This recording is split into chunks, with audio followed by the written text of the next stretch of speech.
Practical वो है। Theoretical है, ये प्रैक्टिकल है। उसमें भी प्रैक्टिकल जरूरी है। हाँ, मगर थ्योरी पढ़ने के बाद, थ्योरी पढ़ने के साथ साथ ठीक है, कोई भी अच्छा एस्ट्रोलॉजर केवल एस्ट्रोलॉजी थ्योरी के आधार पर कभी नहीं कर पाएगा। उसकी थ्योरी के साथ जब तक उसके पास साधना नहीं होगी वो विफल ही रहेगा। जी। ठीक है। अब अगर हम यहाँ पर आगे की कुछ चीजों की बात करते हैं तो आपका आता है टैरो कार्ड, जिसके अंदर कुछ आपके पास में संकेतिक कार्ड्स होते हैं। जैसे कार्ड्स निकलते हैं उसके अनुसार आप सामने वाले के पास्ट, प्रेजेंट और फ्यूचर को गणना करके बता सकते हैं। अब आपके पास इसी चीजों में आ जाता है वास्तुशास्त्र। आप किसी के घर की गणना करके वास्तु के हिसाब से बता सकते हैं।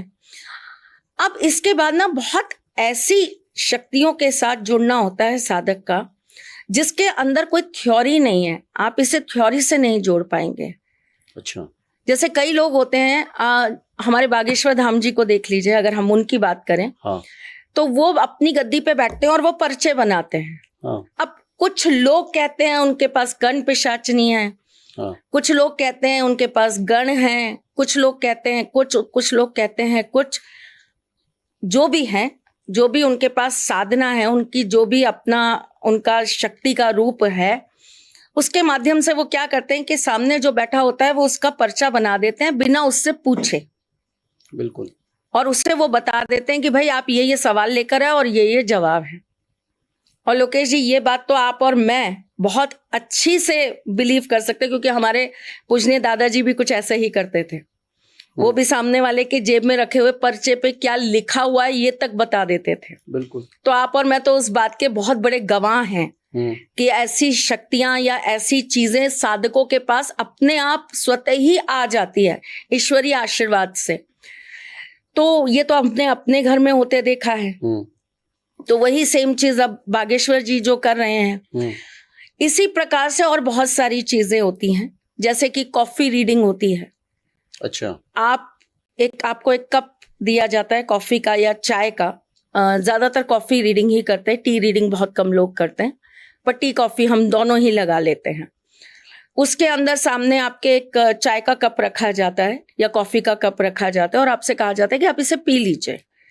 पीने के बाद वो एक रिचुअल होता है जिसमें उसे कुछ देर धूप में रखा जाता है।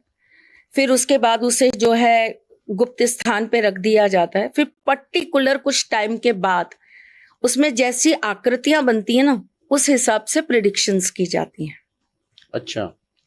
इसी प्रकार से होता है ऑटो राइटिंग। अब जैसे मेरी 2-3 दिन पहले क्लास थी तो मुझसे बच्चे पूछ रहे थे, माँ आप भी तो ऑटो राइटिंग करती हैं। अब ऑटो राइटिंग को करके मतलब को लेके लोगों के मन में बड़ी सारी भ्रांतियां हैं, भ्रम है।